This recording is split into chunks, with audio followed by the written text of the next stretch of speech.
कहा। अच्छा, फिर हजरत ने फरमाया कि तो सवार है, मैं पैदल हूँ, मजा ये है कि तुम भी उतरा, फिर मुकाबला करते हैं। उतरा तुम हमला करो। हजरत ने फरमाया हमला पहले तुम करो, इसलिए कि तेरी हसरत न रह जाए कि मुझे मौका नहीं मिला। मैंने हमला कर दिया तो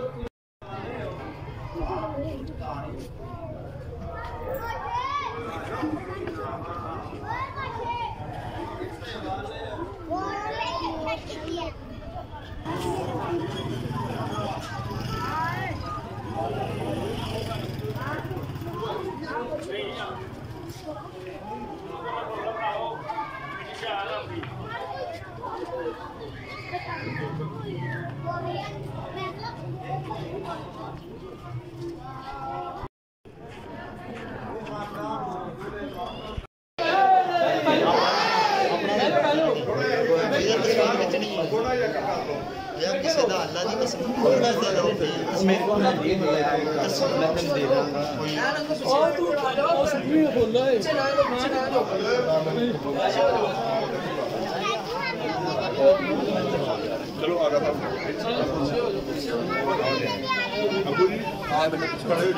बेटा पीछे गोटा बड़ा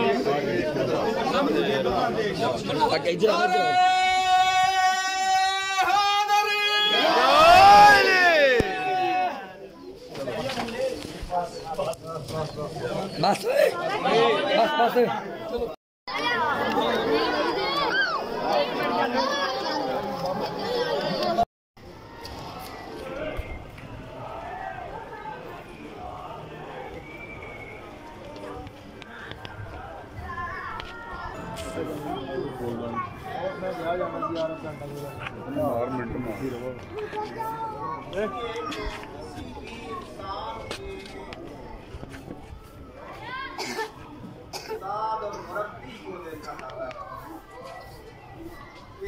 और